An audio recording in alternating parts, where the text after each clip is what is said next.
HBB says, this is the extract from the last class we did, or the last session we did. HBB says the imagination of ancients were boundless or unlimited as the visible manifestation of the deity, which paved the way for them, for their allegorical stories, that paved the way for the themes for their allegorical stories. This is what she said, and descriptions. Ancients had something going parallel to their imagination, which was sacred. They were strictly adhering to physical as well as moral and spiritual aspects of natural laws. What was important is the ancient metaphysical researchers never opposed scientific truths and laws. They had an unsophisticated, not complicated minds of the primitive race, and also were open to knowledge which comes from science and its experiments. They had all the wisdom of the in-between ages. This is where we stopped last time. So now we are continuing the chapter. The progress is a bit slow because the contents are so many, and there are some stories which are appearing even in this part of the chapter 8. So now we are talking about a goddess by name Diana. She starts off saying, as the sun emits bright rays, Jupiter, the planet, also emits golden rays. Sun is definitely one which is emitting bright rays. Jupiter also has got certain quality which enables that planet to emit golden rays. And the rays from the moon actually doesn't have anything of its own. It's a reflected light from the sun. The rays of the moon are personified and given name Diana, Diana. The all illuminating, the all bright, the shining virgin of Artemis, Artemis. This is the other name for Diana. Diana is the personification, and it represents the rays, and they're all illuminating. The rays are all illuminating. They're all bright and shining, and it is also called the Virgin of Artemis. Diana means, what is the meaning of Diana? She's saying, Diana means divine. Diana means divine. Diana was also known as Artemis, as we have seen just some time back, a Greek goddess who hunted wild animals, a goddess hunting wild animals. This is something very rare, I guess. A man hunting is something which you have seen. Here we have a Diana, a virgin, a lady, a goddess. Diana, she is supposed to be hunting wild animals and lives in a mountain. This is her description. Her previous name, she had a previous name prior to Diana. That was Dictynna, Diktynna, Diktynna. So we're talking about a goddess by name Diana. She is also known as Artemis, Artemis. She is also the shining virgin Artemis. Diana means divine. Diana means divine. And Diana was also known as Artemis, a Greek goddess. Artemis was known as a Greek goddess who hunted wild animals and lived on a mountain top. Her previous name was Dictynna. The name has its origin, this Dictynna name has its origin in the word Dikein, Dikein. These are all Greek names. So this is what we are seeing. A character or a goddess by name Diana is introduced, and Diana is also emitting very bright rays. Jupiter is emitting bright rays. Sun is also emitting bright rays. The reflected light from the sun, which is reflected in moon, and the person personification of those bright rays is given the name Diana. The all illuminating, the all bright and shining Virgin Artemis. Diana means divine. So Diana was also known as Artemis, the name given by the Greek to a goddess who hunted wild animals. She has a bow and an arrow in her hand. Her previous name was Dictynna. The name has its origin in the word Dikine. HPB says, moon, we know, is non-luminous and it shines only thanks to sun's reflected light. We know this, but HPB is just mentioning it. Moon, we know, is a non-luminous. By itself, it has not got any brightness, but it is non-luminous and it shines only thanks to sun's reflected light. So the daughter of the moon is called Luna or Diana or Astarte. How many names? All these names refer to the same person. The daughter of the moon is called Luna, lunar. So Luna, well understood, or Diana or Astarte, Astarte. So the T has to be elongated, I believe. So there is a mark on top. Astarte. This Diana or Dictynna wears a wreath made of a magic plant, Dictymnus. Dictymnus is the plant's name. This Diana or Dictynna or Astramis or Astarte, all these are the names of the same person, the same goddess who is hunting wild animals, who lives on a mountain, and that's her abode. And she wears a wreath made of the magic plant Dictymnus or Dictymnus. The spelling is Dictamnus. It can also be pronounced as Dictamnon, Dictamnon. Maybe the N is silent here. Dictamnus. So N is silent. Dictamnus or Dictamnon. This is the plant name, magical plant name. What is the magic of this plant? There is a magic plant and she is wearing a wreath of that. That Diana is wearing a wreath, means a circular thing which she is wearing. It is an evergreen shrub.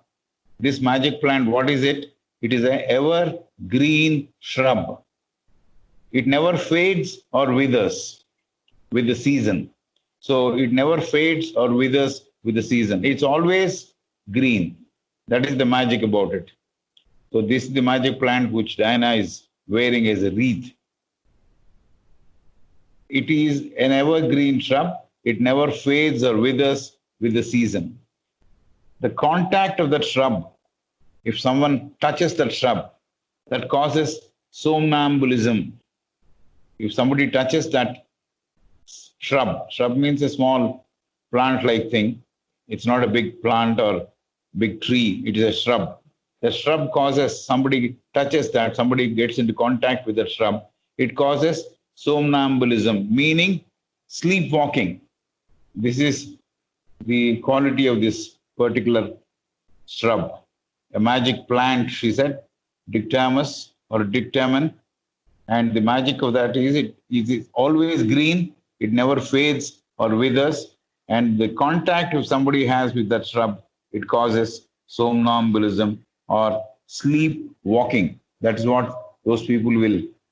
And finally, they get cured, I believe. So it's not that they have touched it and they will continue to be people who will do the sleepwalking, but finally it gets cured.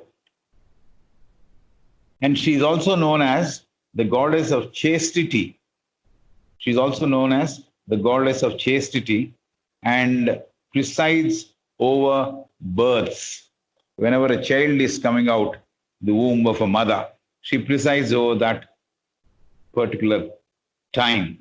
So these are all the special qualities of Diana. She wears a shrub as a wreath that is called Dictymnus or Dictamnon, and that particular shrub never fades or withers, and anyone getting into touch with it or getting into contact with it develops somnambulism, means sleepwalking, and they get cured finally. They say, I don't know how long will they stay with their somnambulism, but they say it gets cured finally. And she is the goddess of chastity. She is also known as the goddess of chastity and presides over births of children. She is also called as Aletheia and as Juno Pronuba. So these are all so many names for the same Diana. So Diana is known as Astramis. That's one. Artemis, that is this first name we heard as a synonym, or the same person having the second name. And Dictina is the old name she had. And then she was also told that she wears that magic plant as a wreath. She is also called Luna or Diana or Astarte. And the quality of that shrub is that it never fades or withers, and people who get in touch with it will develop sleepwalking. So, and she's also called the goddess of chastity and presides over births of children. She is also called as Aletheia, this is another name, and as Juno Pronuba, this is another name which this Diana has got. She is the goddess we have seen who presides over births. She is Aesculapian deity. She is Aesculapian deity. Aesculapian, Aesculapian deity, meaning she is the goddess of medicines. She is the goddess of medicines. So she is so many things. She is the person who presides over births of children. She is the goddess of chastity, and she is also someone who is also known as goddess of medicines. Even in the Indian system, moon is Aushadha Nidhi, means he is supposed to be full of Aushadha, means medicines. The use of that dictamnus wreath in association with moon, together with moon, shows a very important, profound observation of the ancients. This is what Madam Blavatsky is saying. The use of that dictamnus, the plant wreath, in association with moon, together with moon, shows a very important, profound observation of the ancients. In the subject of botany, HPB says, this plant is possessing sedative properties. So somnambulism is sleepwalking, and the medicinal value as described by botany, as HPB says, is this plant is possessing sedative properties. Sedation means ability to stay calm, quiet, sleep, etc. So sedation, when somebody needs sedation, this particular plant was used by the ancients. So sedation results in sleep or sleepiness. This plant grows on Mount Dicte. This plant grows on Mount Dicte, which is a place where Diana lives. This plant grows on Mount Dicte, a great mountain which is abundant source of medicinal plants. This particular mountain is a great mountain which is abundant source of medicinal plants. So the other names which we have seen, I think it's enough if we remember one name, but then she went on giving a lot of names. Juno is one name, Juno Pronuba, Aletheia, and so many names. And we have to remember as she is also the goddess of Aesculapian deity, meaning she is the goddess of medicines. So she was goddess of chastity. She was the goddess who presided over births. So many qualities in her. So many special features in Diana. So the use of that dictamnus, that wreath, in association with moon, shows a very important, profound observation of the ancients is that the combination of the wreath, the dictamnus wreath, in association with moon produces excellent results. In botany, HPB says this plant is possessing sedative properties. Sedation, we know it results in sleep or sleepiness. So this plant grows on Mount Dicte, Dicte. That's why perhaps the name Dictamnus. It grows on Dicte, so it's called Dictamnus. So this is the mountain, and that's the abode of Diana, a great mountain which is abundant source of medicinal plants. HBB says moon acts on animal magnetism. Moon acts on animal magnetism. What is animal magnetism? Which means mesmerism. That's the other name for mesmerism. So HPB says moon acts on animal magnetism, meaning mesmerism, and acts upon the juices and the ganglionic system, or acts on the peripheral nervous system. Ganglionic also means nerves. So it acts upon the juices which are there along with the nerves and ganglionic system, or acts on the peripheral nervous system. The peripheral means the outside, peripheral nervous system, and also acts on nervous cells. So this is what the HPB is talking about. HPB says moon acts as a source of animal magnetism. HPB says moon acts as an animal magnetism. Animal magnetism is mesmerism and acts upon the juices and ganglionic system, meaning nerves, or acts on the peripheral nervous system and nervous cells. This is what moon does. It forms the seat. It forms the seat for mesmerization when it takes place. That means the moon, which is responsible or which is causing this animal magnetism, it forms the seat for mesmerization to take place. There is a description of mesmerism, which we have talked about a number of times, how it came about. A German doctor by name Franz Mesmer, Mesmer. Franz is Franz. A German doctor by name Franz Mesmer did bring out this mesmerism. So this mesmerism is something which was found out or which was used for the first time by a German doctor by name Franz Mesmer, and so named after him. It is called mesmerism, the one system which he used, so it is called mesmerism. Named after the doctor who lived in the 18th century. He lived in the 18th century. So mesmerism is the name named after the founder, Franz Mesmer, a German doctor who lived in the 18th century. And it is said this force is an invisible force, which is a natural force. This force which is there, it is an invisible force, which is also a natural force. Without touching the patient, using non-verbal actions. First, it is an invisible force. We can't see that. So that is the force, which is also a natural force. It is in the nature. So that's why mesmerism is a helpful thing. It is an invisible force, which is a natural force. And without touching the patient, using non-verbal actions like gazing. Gazing means looking at that person intently. That is gazing. Like gazing, fascinating. Fascinating means somehow trying to take control of that particular patient by looking at him, gazing at him. And fascinating looks means looks which are full of fascination, adoration. Using hand movements before the patient. The doctor uses the hand movements before the patient, but he will not touch the patient. He will only use the movements before the patient's face and taking the patient to a state of trance. With all these actions, the doctor or the person who is a mesmerist takes the patient to a state of trance.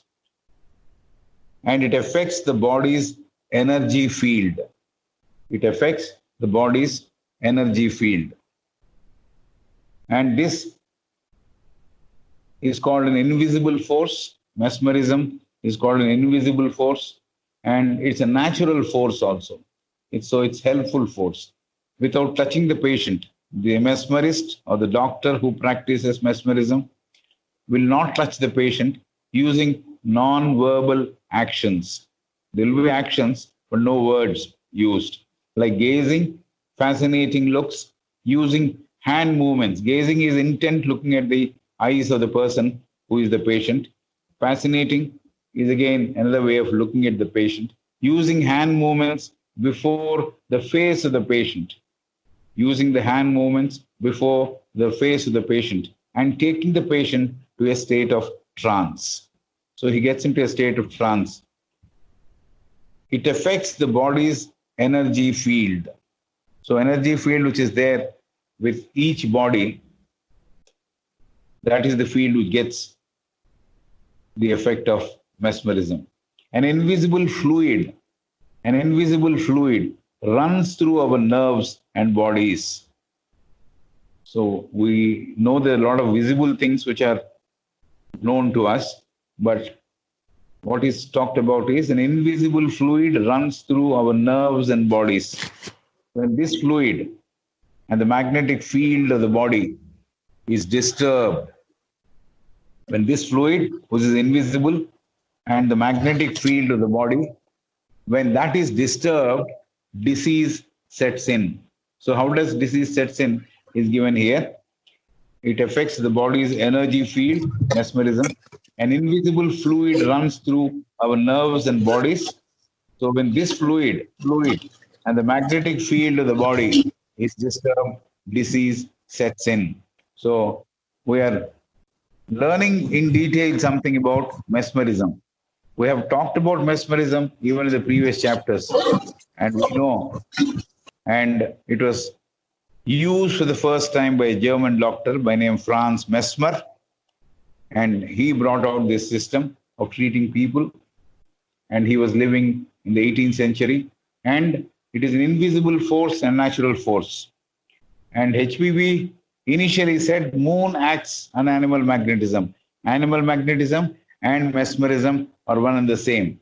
Animal magnetism and mesmerism is one and the same. And this animal magnetism acts upon the juices and the ganglionic system, or acts on the peripheral nervous system and nervous cells. This is what it tries to change or affect or influence. This is what it does. It does work on the nervous system of a person. So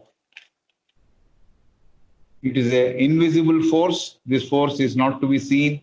It is also a natural force. So it's a helpful force. And without touching the patient, using non-verbal actions like gazing, fascinating looks, using hand movement before the face of the patient, and taking the patient ultimately to the state of trance. And this mesmerism affects the body's energy field. It affects the body's energy field. An invisible fluid runs through our nerves and bodies. This is another statement. An invisible fluid runs through our nerves and bodies. When this invisible fluid and the magnetic field of the body is disturbed or gets disturbed, disease sets in. Sometimes the patient gets affected psychologically, means he loses his mental balance. So when this invisible fluid and the magnetic field of the body gets disturbed, disease sets in. Sometimes the patient gets affected psychologically, meaning he loses mental balance. Restoring the balance in the body, and in the nerves is the work of the mesmerist. And mesmerist, by adopting this procedure, which was described some time back, cures the patient. So the unseen energy is there in all humans. The unseen energy is there in all humans. Using of thought power. See, this is the basis. Using of thought power is the prime and important way of curing the patients. So it's very close to what theosophy believes. This is what I'm saying. Using the thought power is the prime and important way of curing the patients. So mesmerist or mesmerizing is through the thought power, and there is no verbal communication. That's why there is always some gazing into the eyes of the person, maybe some hand movements which are done before the face of the patient. But then, mostly, most importantly, it is the thought power which is used, and that is the prime and important way method of curing the patients. We know how Henry Steele Olcott used this system to cure patients because it is thought power, because it's related to, you're not doing any black magic here. It's a helpful force, it's a natural force, which is there in everybody. The unseen energy is there in all humans. Whenever there is a disturbance to that particular state of that fluid, which is invisible, and the magnetic field of the body gets disturbed, the disease has set in. But disease sometimes affects the mind also. They become maybe mad, we can say, mentally imbalanced, we can say. So restoring the balance in the body is what mesmerist does, and thus he cures the patient. So the unseen energy is there in all humans. This is something which we do not know, but only a mesmerist will be able to make use of it. Using of thought power is a prime and important way of curing the patients. We know how Henry Steele Olcott used this system, mesmerism, to cure patients. The women of the ancient were administered a potion. Potion means a decoction-like thing. You boil some things and put some herbs and all. That's called a potion, P-O-T-I-O-N. The women of the ancient were administered as potion to reduce pain during childbirth. That same wreath which was used by Diana, maybe of the same plant, they used to make a decoction of it and give it to women who are delivering kids. The women of ancient were administered a potion to reduce the pain during childbirth. So this is also acted, because it's got the sedative qualities, it has also got that somnambulism as one of the qualities. Maybe it also has a pain relieving qualities. So this herb, which was used as an ornament like thing by Diana as a wreath, that is also used when they make a decoction or a potion, P-O-T-I-O-N, to reduce the pain during childbirth. The ancient used to cover the women with a plant during the delivery time of the child. Not only that, they would give it internally as medicine to reduce the birth pain, pangs of delivery. The ancients also used to cover the women with a plant during delivery time of the childbirth. This plant is used to reduce the irritability of the mother, which will affect the child. So at the time of giving birth, if the mother is irritable, at the time of giving birth, if the mother is irritable, it affects the child. So say this plant was used to reduce the irritability of the mother, which will affect the child. I don't know how after mesmerism, suddenly they've gone back, this story or the narration goes back to that plant which Diana was using. This is something which I am also noticing now. We were talking about mesmerism, patients being cured, and all that. Suddenly we are going back to the same plant which was taken as dictamnus. So the women of ancient were administered a decoction of this to reduce pain during childbirth. Also, the ancient used to cover the body of the women with a plant during the delivery time of the child. And this plant is also used to reduce the irritability of the mother, which will affect the child.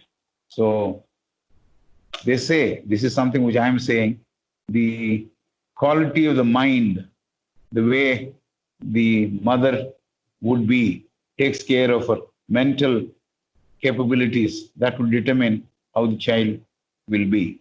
So perhaps the irritability, if it is reduced, the child will be better off. That's why this plant was used even to reduce the irritability. Now she's going in a different direction. HPB says the Hindu Brahmanas and Buddhists. HPB is saying the Hindu Brahmanas and Buddhists have a complicated method of explaining the effects of sun and moon. Within brackets, she says male and female elements. HPB says the Hindu Brahmanas, Brahmanic community, I guess, Buddhists have a complicated method of explaining the effects of sun and moon, male and female elements, meaning they contain positive and negative principles.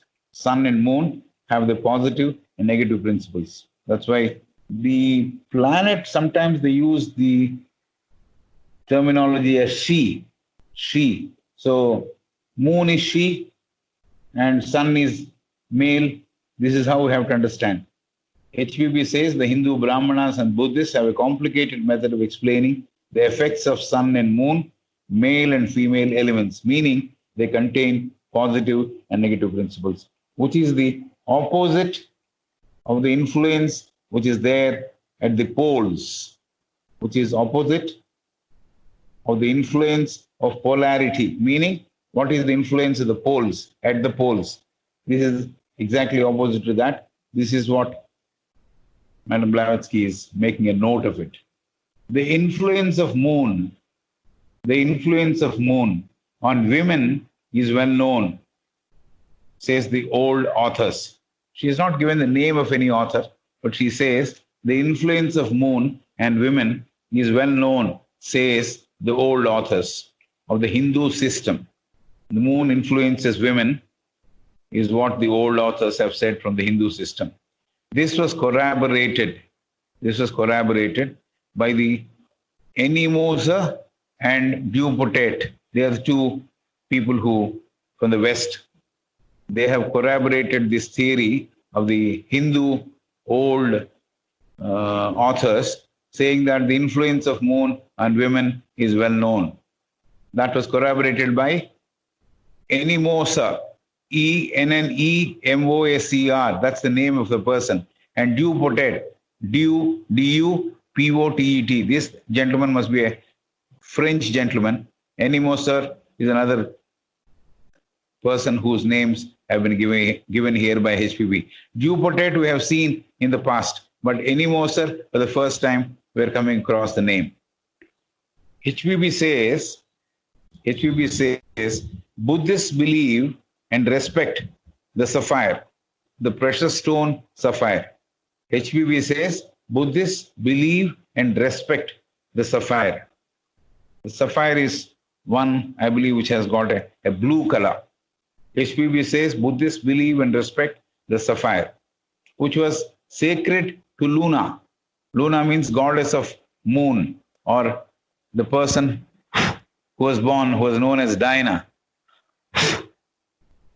HPB says Buddhists believe and respect the sapphire, which was sacred to Luna, Luna, goddess, and is not a mere groundless superstition, but it is based on something very significant, is what Madam is saying. This particular statement of the Buddhists, that they have respect for sapphire, is not a superstition. Normally stones we associate it with superstition. Somebody says you wear this stone, you'll be all right. It's more of a superstition, or perhaps somebody has gone through the horoscope and say, this is the stone you have to wear to negate or to support the planet which is ruling over you. So that's the reason why they prescribe stones, precious stones. So this is not something which is superstition, mere groundless superstition. It is not a groundless superstition. It means it's a fact. It is something which is studied and given by Buddhists. So sacred to Luna, and is not mere groundless superstition, but is based on something very significant. The statement they made is based on some study. The Buddhists said, sapphire has extraordinary sacred magical power. The Buddhists also said, sapphire has extraordinary sacred magical power. And the polished blue stone produces, again, somnambulic influences. The polished blue stone produces somnambulic influences, means again sleepwalking influences. The blue color and its influence on vegetation, the blue color and its influence on vegetation, especially that of blue ray, is well documented, says HPB. In general, the blue ray is associated with the growth of vegetation, plants. And the blue ray, the effect of blue ray on vegetation is well documented, says HPB. So this blue stone also produces somnambulic influences. I don't know why then the Buddhists said it has extraordinary sacred and magical power. Besides that, there must be something else which has not been mentioned here, but the polished blue stone produces somnambulic influences. The blue color in general and its influence on vegetation, especially that of blue ray, is well documented, says HPB. Under the blue ray, the most electrical of all, the blue ray has certain energy, certain power, so it's called electrical of all, is beneficial for vegetable and animal growth too. Not only vegetable, even the animals grow well under the blue ray. So under the blue ray, the most electrical of all, it's beneficial for vegetable and animal growth. The growth registered magical proportion when they used a blue ray. The growth of animals as well as vegetable, they showed registered a magical proportion when they used blue ray. Amoretti is a person, a scientist, who did experiments on the precious stones and their electric polarity or influence. So he did a lot of research on this, and perhaps that research contents were used by Buddhists. Amoretti, Amoretti. He did experiments on the precious stones and their electrical polarity or influence. Even when compared to diamond, diamond is supposed to be the costliest. Even when compared to diamond, sapphire is more positive with much needed energy. Even when compared to diamond, sapphire is more positive with much needed energy. So sapphire gives energy. And one side it said it also produces somnambulic influences. So it is slightly contradictory, because maybe that is something which is caused during night, and during the daytime he is energetic. We'll have to take a guess. Even when compared to diamond, sapphire is more positive with much needed energy. HPB says the latest findings of scientists are corroborating with what was known to Hindu sages. Hindu sages also had a lot of theories about these precious stones. So she says Hindu sages also had a lot of information which they had to give about the precious stones. So the latest findings of the scientists are corroborating with what was known to Hindu sages. What is the science of these stones? It is called gemology or something. I just guess. Hindu sages knew ages ago. Before all these academies were born. So Hindus, the people who from the Hindu community or Hindu sages, not ordinary citizens, Hindu sages, they knew all about the gems, stones, everything. Ages ago, before all these academies were born, there were academies which came about, which explained the value of these stones, the powers of these stones, who should wear what. So all these were well known to Hindu sages much, much before.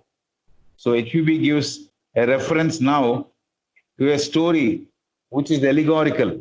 We really don't know. She mentioned this only to explain the birth of sapphire. She gave this story to explain how sapphire came into being, is one side of the story.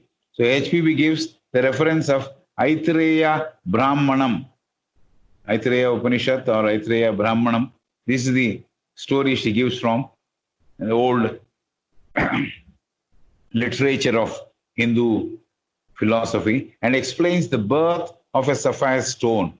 How sapphire stone was born is what she is saying. According to the Hindu legend, Brahma Prajapati means Lord Brahma. Brahma Prajapati fell in love with his daughter Ushas. Ushas, that's the name of the daughter, which means dawn. Ushas means dawn. And heavens, the other name, other meaning of Ushas is heavens. So Ushas was the daughter born to his thought, Brahma's thought, Sankalpa. It's not that like humans, there's no question of coming together. The male and female coming together is not there. It is all through thought. Ushas is a daughter born to Brahma when he used his thought or Sankalpa. Manmatha, the Cupid, also was the twin born along with Ushas. Twin means they both were born around the same time, in the same method, through the thought power, Sankalpa. And Brahma, as she was going around him, lusted for his daughter. Brahma, as that girl, Ushas, was going around him, and she was born as not a kid, she was born as a woman. She was born as a woman. So was Manmatha. They were not born as kids. So when that lady was going around him, he developed feelings for the daughter. And whichever direction he turned his head, there was a head which got stuck to him. That's how he had more number of heads. This is the story. So more number of heads went on getting attached to his head because he turned his head. When it turned south, there was a head on the south side. When it turned the other way, north, he got another head attached there. So together, there was 5 heads, including the one on top. So she flew, I believe. So he looked up. And he got one on his top also. There were 5 heads to Brahma to begin with, not 4 as we know. So this is also something which has developed because he went on looking at her as she was going around him. And she was born through his thought or Sankalpa. Manmatha was the twin of Ushas. Ushas is the name of the daughter born to Brahma through his Brahma's thought. And she took many shapes to escape from the looks of Brahma. That Ushas took a lot of shapes, lot of forms. And finally, she took the shape of a deer. And Brahma took the shape of a buck. And committed the sin. This is where the problem arose. So the story goes like that. This is definitely allegorical story because there is nothing, they're not like human beings. There's some purpose behind it. So we really don't know what exactly is the allegorical influence of this particular story. Of course, one influence seems to be explaining how this man got his 4 heads or 5 heads. But Brahma, unfortunately, developing feelings for the daughter who was born through his thought. And that resulted in a lot of problems. That Ushas, the daughter, took many forms to escape from him and finally took a shape of a deer, an animal, and took to her heels. She started running. And this man took the shape of a buck. Buck flies, I believe, and so committed the sin. That's how the sin was committed. All the gods who were there felt disturbed and created a bhuta, an evil spirit. All the gods felt disturbed and created a bhuta, an evil spirit, to kill the offshoot. If there is an offshoot which is going to come, the gods came together and created a bhuta to destroy the offshoot. So Brahma ultimately repented bitterly and prayed, chanted mantras for self-purification. So Brahma ultimately repented bitterly and prayed, chanted mantras for purification of his self. And in that grief, Brahma dropped a tear, and the hot tear dropped to the ground or earth, and that became sapphire, the first sapphire. This is the story how sapphire was born. So this is a story which is coming from the Hindu legendary Aitreya Brahmanam. And we have gone through the story. I don't think it needs repetition. The name of the daughter born to Brahma is called Ushas. And Brahma, of course, took the shape of a buck, and she took a form of a deer. And she took many forms. That's why she's called Shatarupa. I believe she took many forms. So that's why she was called Shatarupa, because someone who could take so many forms. And Brahma, in his effort to purify himself for the sin which he has committed, repented bitterly and prayed and chanted mantras for self-purification. And in that grief, Brahma dropped a tear, and that hot tear dropped to the earth, and that became sapphire, the first sapphire. Ushas, also known by another name, Sandhya. Usha is also known with a different name called Sandhya. She jumped into the fire and became part of sun. She jumped into the fire and became part of sun. So she is called Sandhya. So we have Sandhya twice, once in the morning and once in the evening. When the day is just breaking in, we call it Sandhya. And again, when it is setting in, we call it Sandhya. So that Sandhya is this Ushas, which became part of sun.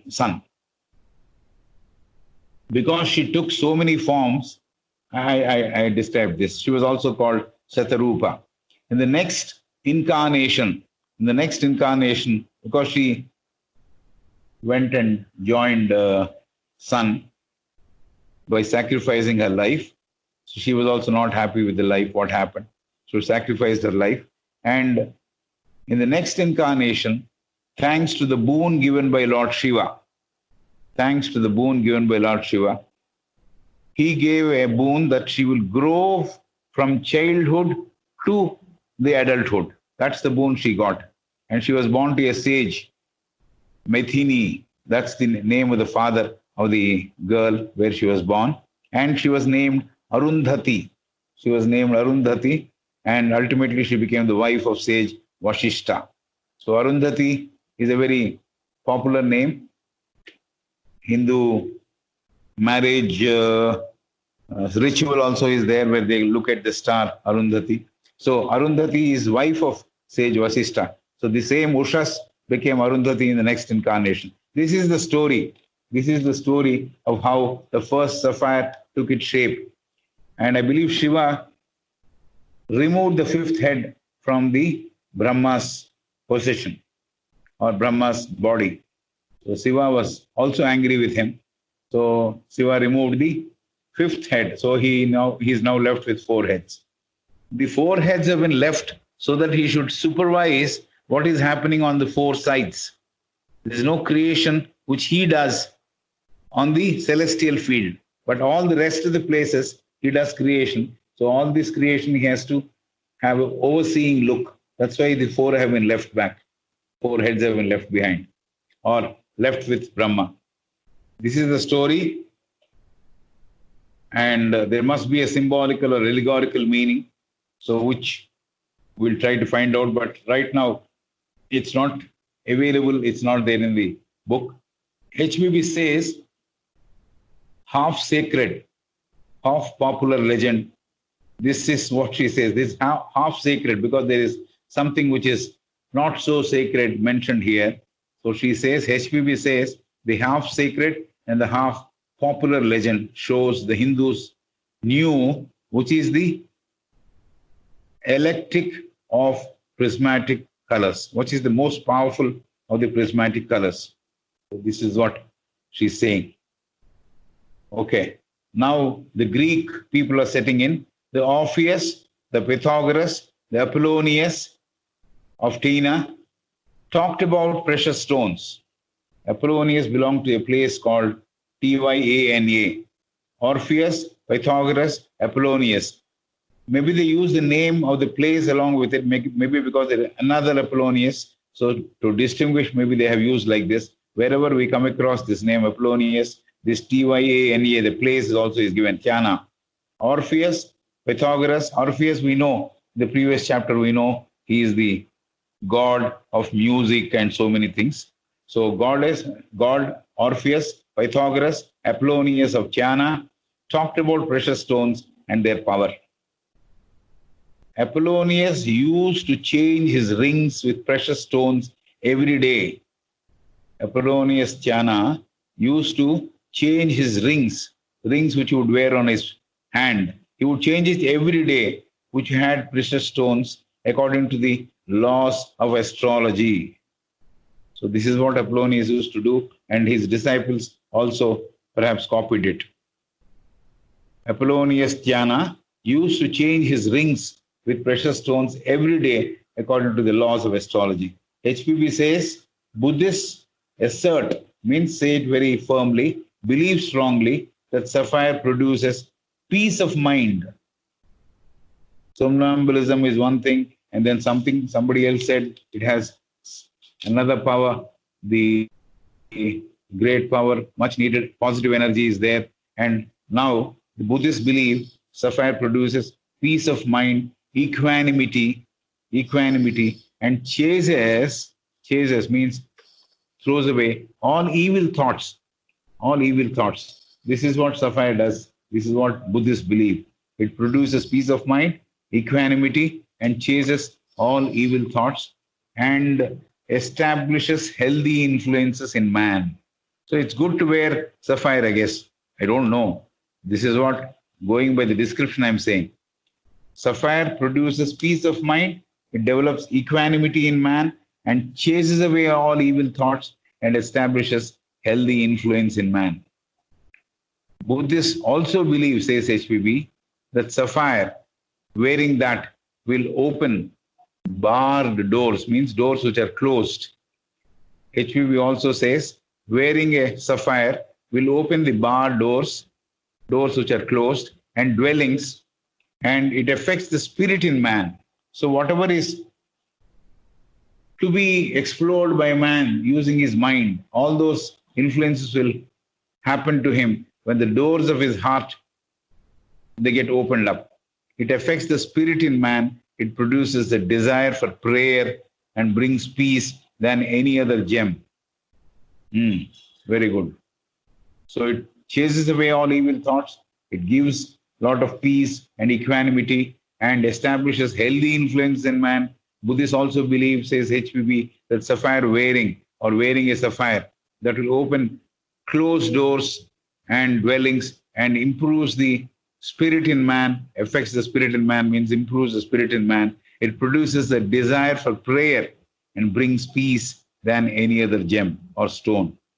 The wearer of sapphire, this is something, all these qualities are all right, but to be eligible to wear a sapphire, the wearer of sapphire should lead a pure and holy life. See, so many things she has said, equanimity, peace, which all the Buddhists were talking about, chasing away evil thoughts, ability to pray, and it produces healthy influences. It helps the heart to grow better. The spirit in man also becomes better. And it, so many things she said, and brings peace than any other gem. And finally, she says, the wearer of sapphire, the person who wears the sapphire stone, should lead a pure and holy life. So, HPB quotes the 9th and the 10th verses of the book Genesis. This is the book which we have referred in the past also. So HPB quotes the 9th and the 10th verses of the book Genesis and gave details of Diana and Luna according to what they believe is right. So this is another way of looking at it. Genesis is from the different philosophy. And HPB talks about this book Genesis, line 9th and 10th. And she quotes the verses 10th and 9th and details of Diana and Luna according to what they believe is right. So each one perhaps interpreted what Diana is, what Luna is, what Luna will do, what Diana will do. So Genesis, which is perhaps a Hebrewic work, it also talks about what is Diana or Luna. Diana, Luna, is born to Zeus. We have seen Zeus, Zeus. In the last class, we heard about him. He is also called Zeus by some people. Zeus. Diana, Luna, is born to Zeus.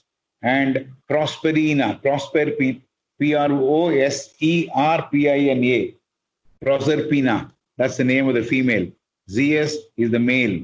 And Diana, Luna, was born to Zeus and Proserpina, that's the name of the female or mother, an ancient Roman goddess. She is also a goddess. So goddess gives birth to another goddess. Okay. Ancient Roman goddess. She represents Earth. This Roman goddess, Proserpina, Proserpina, represents Earth. She is a goddess. This is according to the Roman philosophy. So Genesis must be a book of Romans. So the 9th and 10th verses of book of Genesis was what being used by HPB to give another side of the story of Diana and Luna. And this is another side of the story. Diana and Luna was born to Zeus, Zeus, and Proserpina, the female ancient Roman goddess. She represents Earth. This goddess represents Earth. According to the Roman philosophy, this is all according to the Roman philosophy. According to Hesiod, Hesiod, a poet. According to Hesiod, a poet. The spelling is Hesiod. Of Greek, Diana is Juno's daughter. Juno, this is another name, Juno's daughter. This is what this poet is saying. Juno was again a Roman goddess. So we were told it is Zeus and Proserpina who are mothers, but another poet says Diana is Juno's daughter. Juno, that's the female goddess again.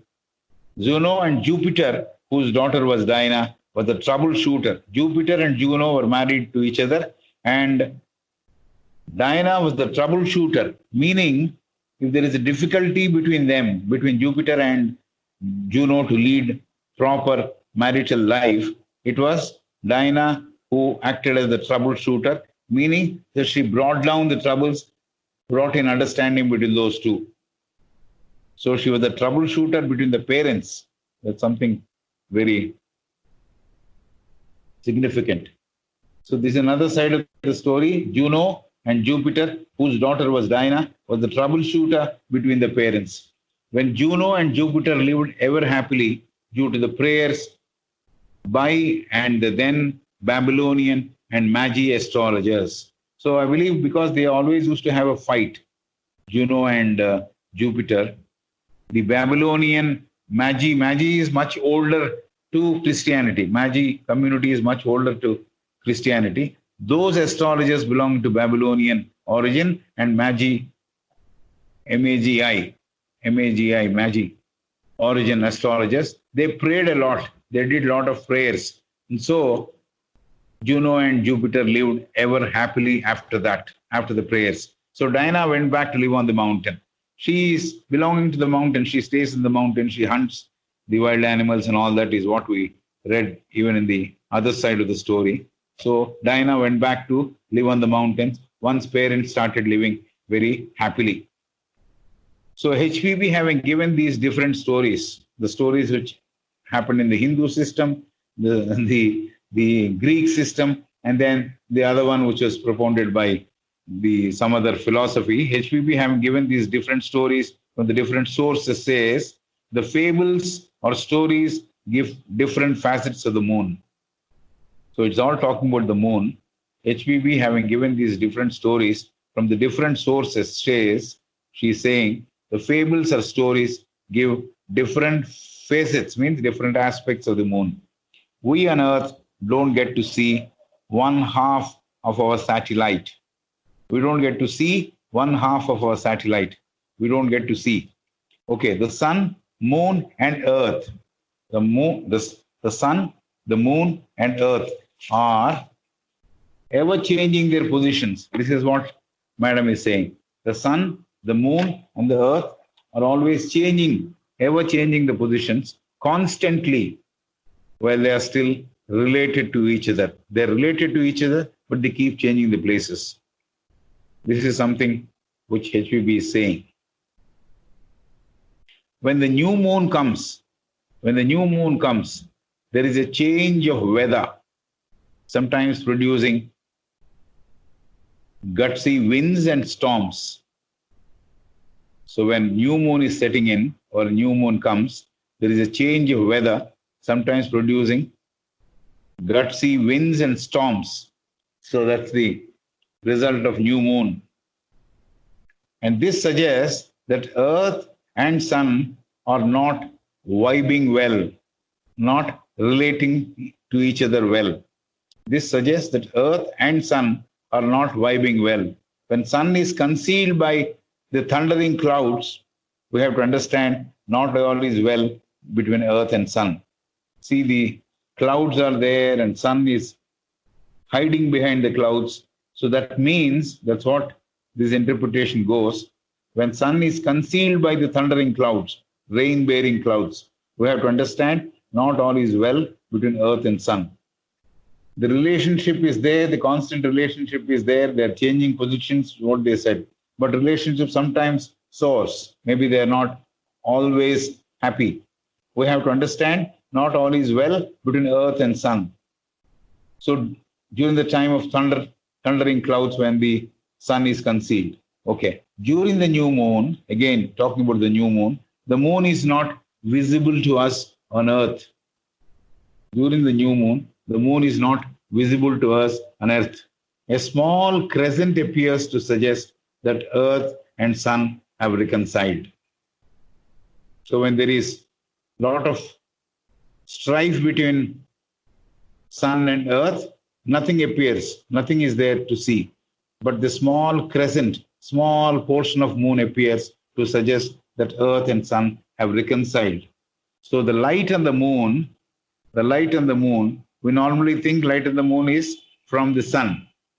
Slightly different story here. The light on the moon is not a direct reflection of sun's rays on the moon. The light on the moon is not a direct reflection of sun's rays on the moon, but sunlight that fell on earth which gets reflected onto the moon. This is news to me because I simply thought Chandra, moon, gets his light from sun. That's what I thought. But this is perhaps at the only new moon time or generally every time that explanation is not given. But the light on the moon is not a direct reflection of sun's rays on the moon, but sunlight that fell on earth which gets reflected onto the moon and then reflected back to us. Moon gives it back to us.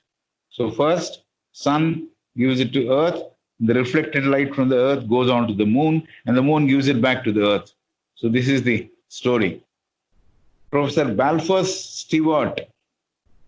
This name also is very familiar to us. We have seen or we have read about him in the past. Professor Balfour Stewart called the intrinsic knowledge of the ancient as superstitious deductions. He dismissed the knowledge of the ancient as something which has come out of superstition. This is what Stewart talked about. Professor Balfour Stewart called the intrinsic knowledge, means knowledge which is inherent, a knowledge which is inherent. But Balfour Stewart said the ancient had that inherent knowledge, but then he said, Balfour Stewart said, it is deduction from superstitions. It is deduced from superstitions, or it is derivative from superstitions, meaning conclusions as fallout of natural phenomena. So this is what Stewart said. He did not have a great regard for ancient or their intrinsic knowledge. So he didn't give credit.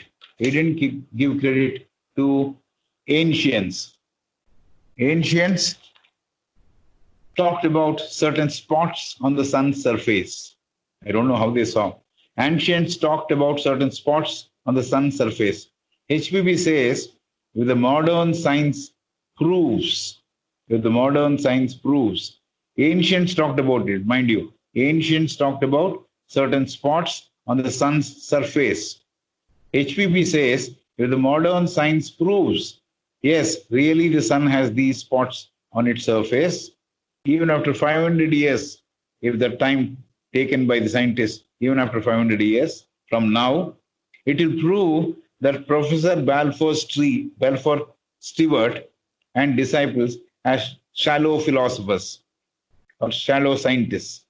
So, because he did not grant any credit to ancients, ancients have already seen that sun has spots, and if the scientists, even after 500 years from her time when she wrote the book, if they prove that yes, sun has spots on its surface, that will show Mr. Balfour Stewart or Professor Balfour Stewart and his disciples in poor light, because he dismissed and he said nothing is right with the ancients.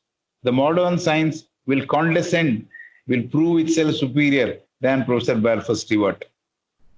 The modern science will condescend. Condescend means prove with authority, or they will show off. Condescending attitude means an attitude where one shows off that I know better than you. That's a condescending attitude. The modern science will condescend, will prove itself superior than Professor Balfour Stewart. And actually, this goes to prove that sun is affected actually by potato disease. I believe potato develops certain spots. Potato develops certain spots. Similar to the spots developed by a potato, sun also has got certain spots on its surface. So this is what the old theory is. Sun is affected by potato disease. Like the spots occur on a potato, that sort of spots are there on the surface of the sun. It is felt by Balfour Stewart that Earth will be affected by what takes place in the sun. So Balfour Stewart was right in saying Earth will suffer or Earth will be affected. So though Balfour Stewart is a physicist who lived between 1828 and 1887, he was a Scotsman educated in England, he delivered a lecture on the subject of sun and earth, and that's where he made all these statements that ancients deduced and they didn't really know and all that. So this is what the story of the sun and the spots as given by ancient, as sort of foo-fooed by Balfour Stewart. HPP says, why the ancient astrologers? HPP says, why the ancient astrologers should be considered as fools or knaves or innocents. This is done by Balfour.